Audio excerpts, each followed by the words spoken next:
Yo, yo, yo, yo, good afternoon, good morning, good evening, ladies and Yes. gentlemen. It is your boy, CIZZY, here with the guy, just another guy Yes, in the sir. building. You know, today is a blessed day. And today is a blessed day because I get to sit down with the gentleman to my left and have dope conversations about not only his life journey, but his journey into music and what's to come moving forward. So I know y'all been waiting for this. Now, don't cap. Look, hey, you behind the camera saying, no, what? Shut up. You was waiting for this. You was waiting for this, Yep. and here we are. Go ahead and introduce yourself to your people, my guy. All right, to the people of America, to the state of Missouri, city of Independence. Jeez, it's a little early for you, boy. I'm just another guy. I've been living in this city for a long time, man, my whole life actually, and I'm just, I've been making music for about 10 years, and I'm just finally getting to it at that point in my life where it was right, and now I'm here. So Hell yeah. Hell yeah. And so, let's start from the beginning. What's a little bit about your background? Like, how did your family end up at Independence? Is it like grandparents upon grandparents have been at Independence? Or like, I mean, what was the transition to Independence? And then like, just talk about some of your early life, like some fun things, anything else you would like to share. It could be some sad things too. We ain't withholding here. Yeah, we won't. But yeah, Hey. let's talk a little bit about, your upbringing and how your Okay. family ended up in Independence. So for anybody that knows me, which is a lot of people, especially personally, I've lived here my whole life. I literally lived right down the street from my elementary school. Like, I walked outside, walked to the end of my driveway, looked to the right. There's my elementary school. So I went to Three Trails Elementary. Shout out to them. I thought they were a way bigger building than they was. I used to like talk up their gym, like it's the biggest gym. And then I went there one night as an adult, and I was like, this is the smallest gym I've ever seen in my life. That's real life. I'm pretty sure my family's always lived in Independence. My grandma lives not too far from like Fave Trip areas and stuff like that, and like the Hill Parks, Rotary Parks. I actually ended up living over there, kind of by North Rock Creek Cordy, Nowlin Middle School. That's where I went to middle school, was Nowlin. And it was the same kind of thing, just to walk to school. I didn't ride the bus type deal. And basically, like, middle school, what happened, like I said, family's always been Independence. Grandma was a local. Her and her roommate actually did haunted houses. And my dad, That's it. yeah, my dad, the whole 9 yards. Like, there's a 2-car garage. A lot of people know her and her house specifically for this. But like, my dad straight up had a guillotine, like a straight up guillotine, bro. And he would wear a leather mask, and like there'd be Michael Myers there. And these are like actual people.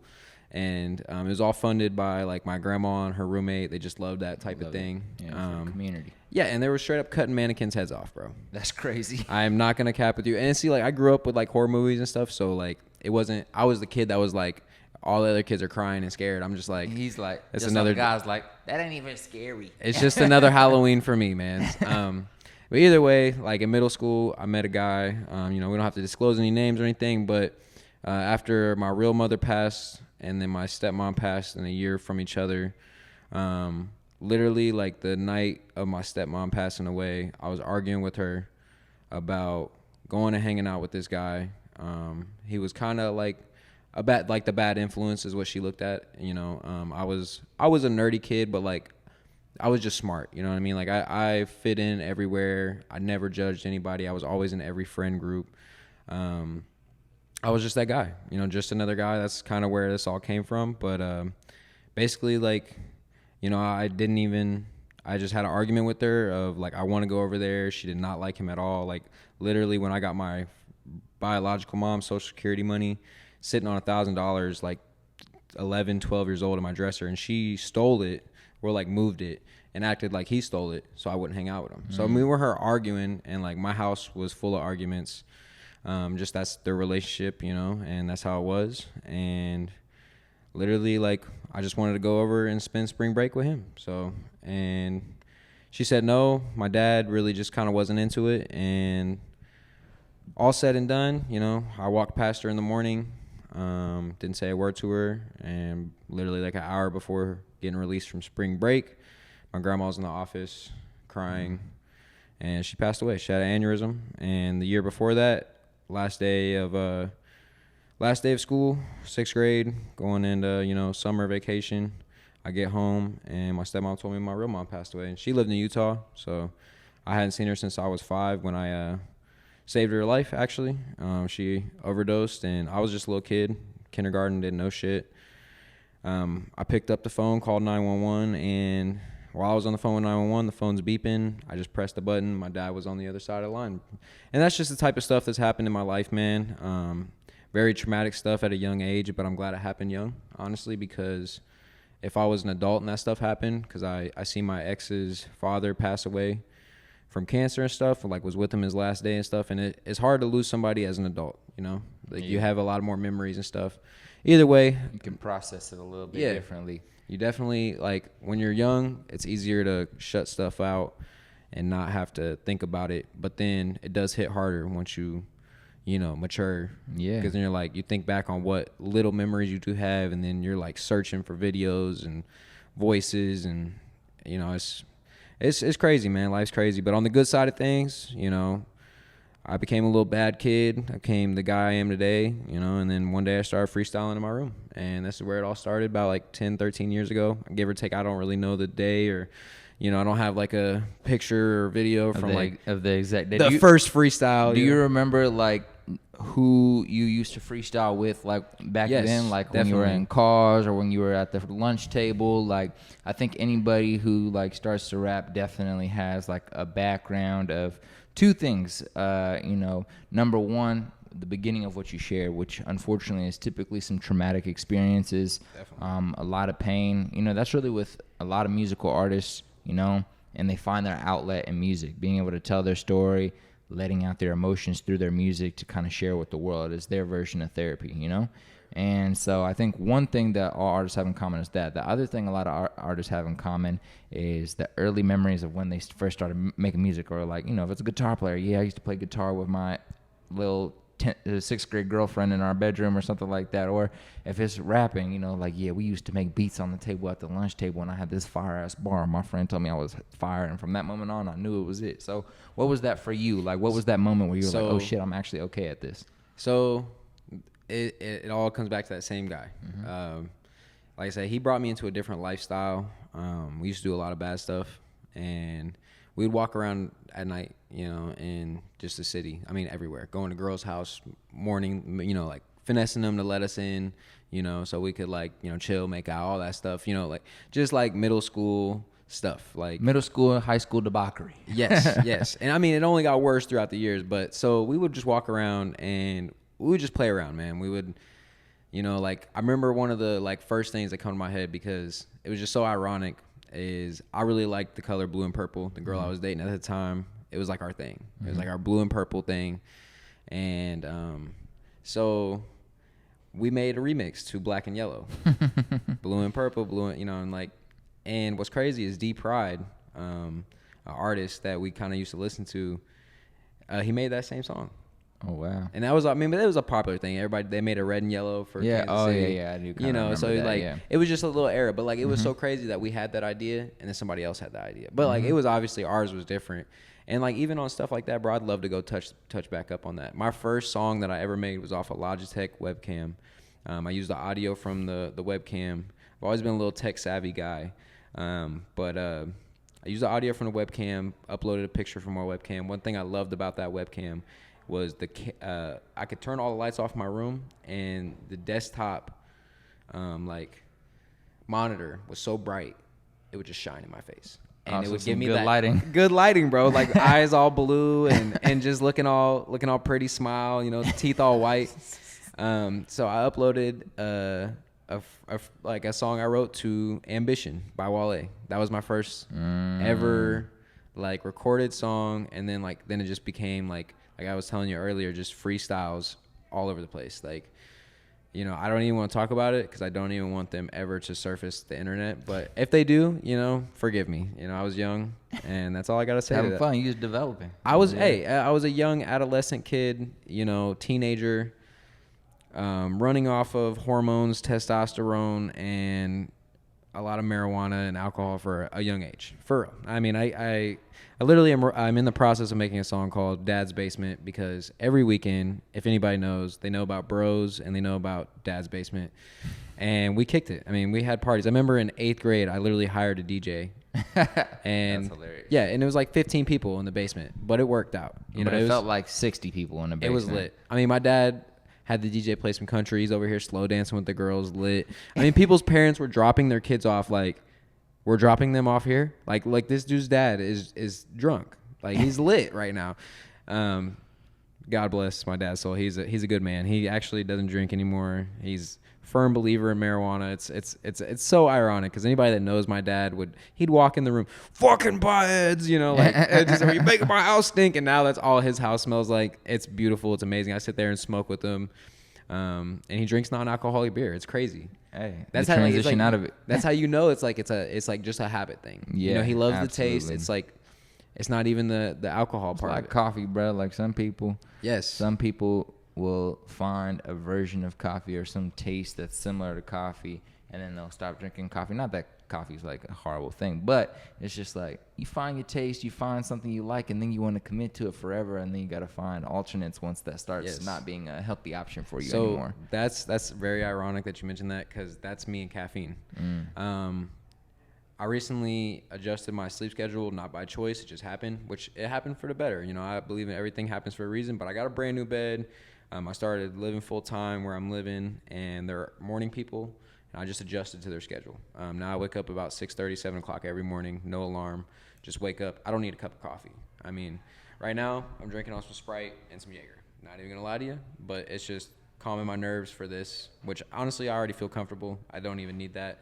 I could probably sip on this for the rest of the day. It was like maybe a shot of Jaeger and a whole cup of Sprite. That's how I am. Hey, fun fact, y'all. I don't even know what the hell Jaeger is. So whatever he talk about right there, I don't know what he talk about. But it sounds like a song to me. You know what? We sponsored by Jaeger from here on out. Yes. Hey, honestly, please. I mean, I literally have in my room, I have every size Jaeger bottle except a... Sponsor my guy. Sponsor me, please.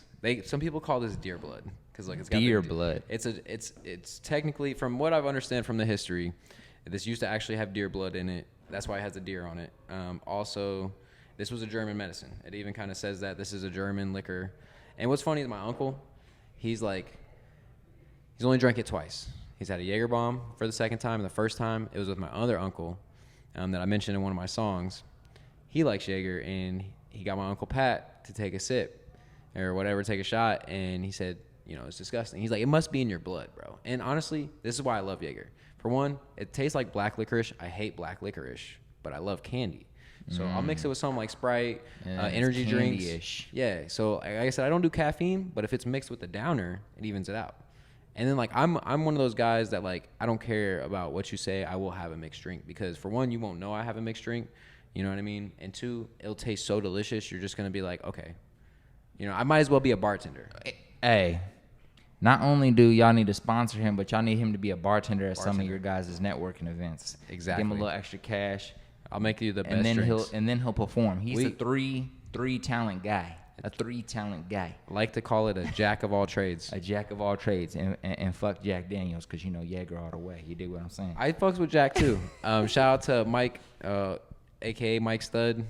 He's got a song called Jack Daniels, and it's literally my favorite drinking song. But I need to make a Jägermeister song. There we go. Next song coming out. Yes. So there was two things in there that I wanted to touch on. So you mentioned your pops, and I saw a video that you posted on Facebook the other day that made me laugh, but also made me think you have a solid relationship with him.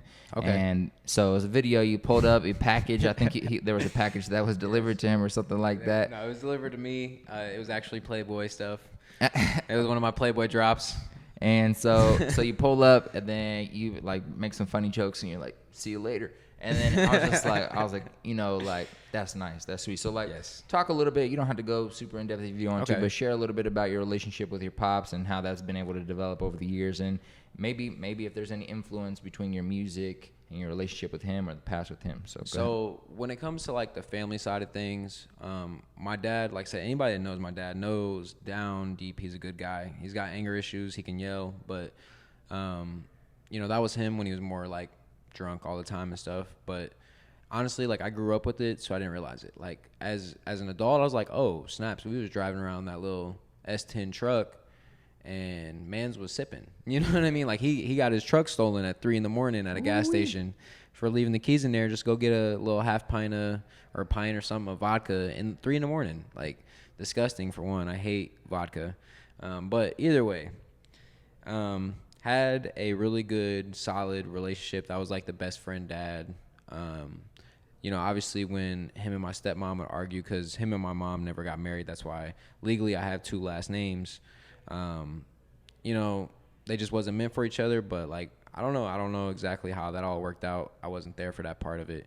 And then when I was 5, my real mom moved to Utah, because I really, honestly, as an adult, I look at it as my stepmom and my dad were toxic with each other in a way. You know, I mean, they loved each other, of course, but like there's relationships like that.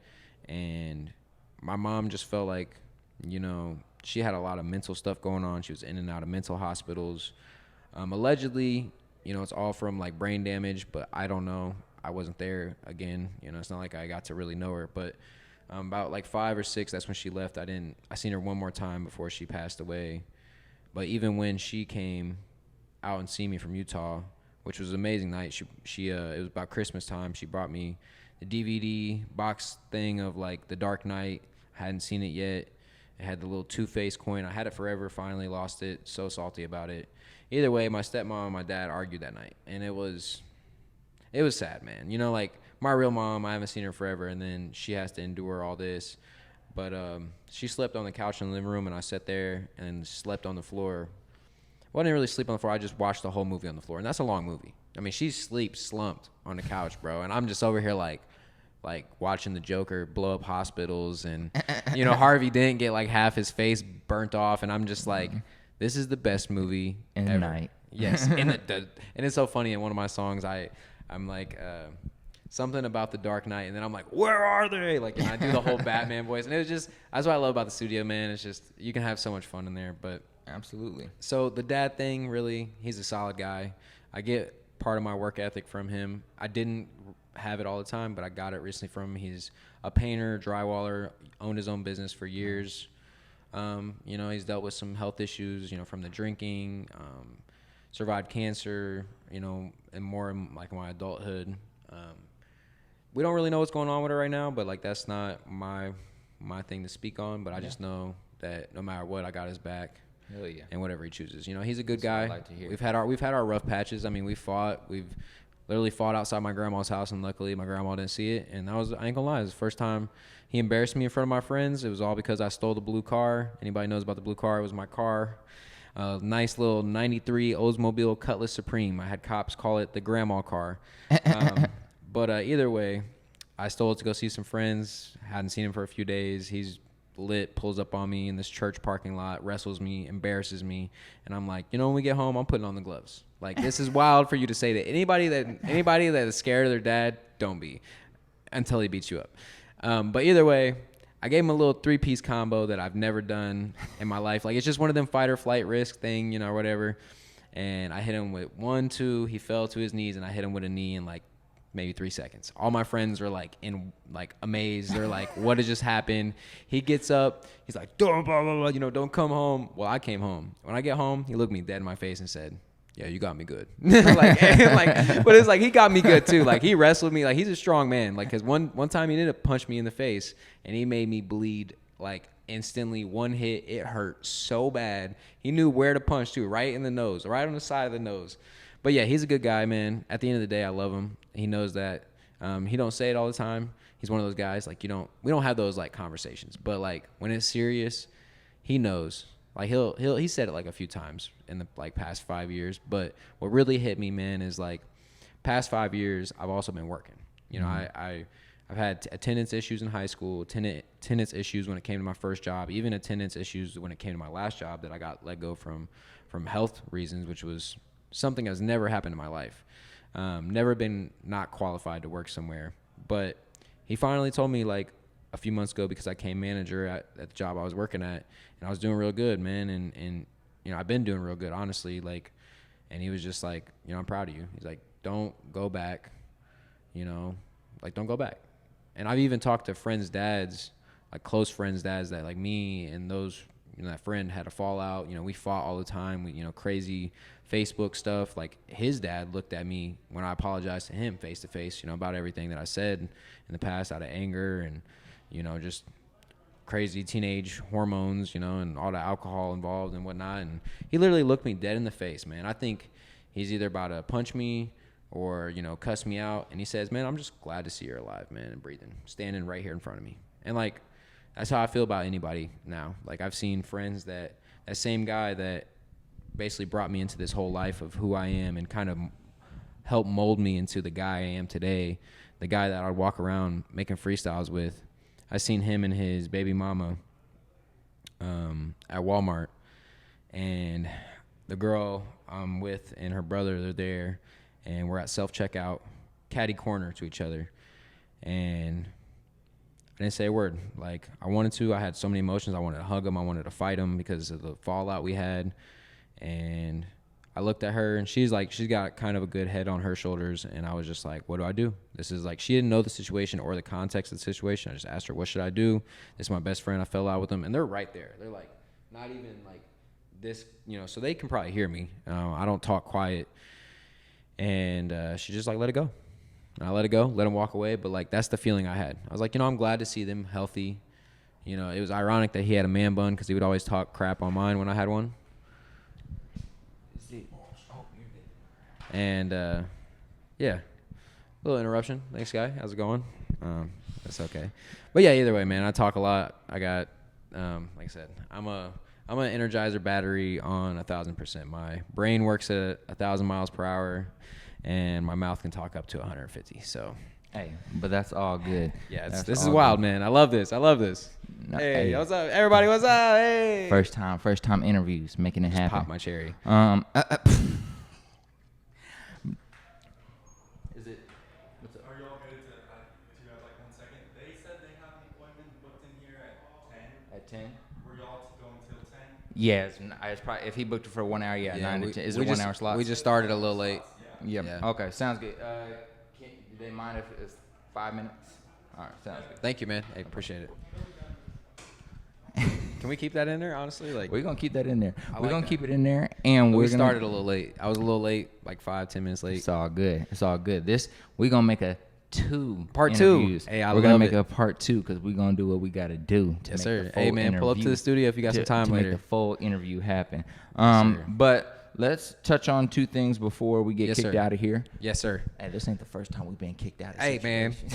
man. We always get extra time, man. but we make it happen. Boom. So, maybe touch on how you would describe, you're about to go to the studio right now. Yeah. So, to kind of get you in that mindset, how would you describe the music that you typically create? Like, if you were to kind of put a genre or give a definition to the music you've been making the past, let's say, year, how would you define it? And then we'll cut this interview short and pick it back up for a part 2 later this week. Yes, I totally agree with that.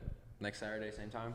Shit, we might be able to do it midweek if you have time. I do. We'll make it happen, bro. Like I said, I just got let go for health reasons. I got my own schedule. Well, then we'll make it happen. Just another business owner. Let's get it. I make my own schedule now. No, but seriously, music-wise, man, I would say like alternative, chill, lyrical, rap / hip-hop. I've been getting into like singing a little bit. I made a little summertime single. I haven't dropped it yet, but I'm basically first project was Rivers and Lakes. The idea even just came from the engineer. There's a lyric in the song that said, Rivers and Lakes is all we've seen as kids. It was in my Taking It Slow part 1, and like how we're going to have a part 2. I made a part 2 of that song. It was more like an up of a, like the becoming of a relationship, and then like how, it don't always work out. And then you just got to work on yourself. Either way, man, I like Mac Miller. I'm wearing a Mac Miller shirt. I don't know if anybody can see it. Mac Miller, rest in peace to a legend. I don't know, man. I'm all over the place. That's just me. I want to make every type of music there can be that I can. I've freestyled over classic rock beats. I'll freestyle over opera beats. I'll do opera. I can low key. Bro, that should be an album you do, just straight opera. I will. Beats. I'm gonna do that honestly, and I'm just gonna try to put out so much work and so much relatable work. Like I was thinking about doing a Halloween, little like maybe 3-piece Halloween EP or mixtape. Dude, there's so many like instrumentals like from back in the day, like 2000s instrumentals that I just want to touch up on. T-Pain for the like 5 years, maybe more. He's had his instrumentals on Spotify. Can't believe it's my favorite.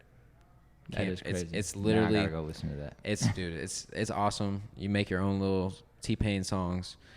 Either way, man, just like I just want to do whatever I feel is natural. All my music has been natural. None of it has been forced. None of it's like, oh, I got to make this song. Like, I do a lot of freestyling, so a few of my songs have been written on the rivers and lakes, but like the rest of them were mostly just right there on the spot. Literally make that song 30 minutes to an hour because, you know, I'm not a millionaire, you know, or a thousandaire really now. When I started this, I was, but Well, we about to be millionaires. we gonna be there. And Hey, I promise you. And for time's sake, Yes. no disrespect, we gonna cut it, but we gonna be right back. We're gonna combine this. Actually, Part we're two. gonna make this a full video. Okay. And combine part 2. So Yeah. be back in 5 seconds on y'all side with different outfits on a different day. Yes, just another guy, my man. Sis the kid. Let's We gonna get it. Catch y'all later because these motherfuckers waiting outside. KC.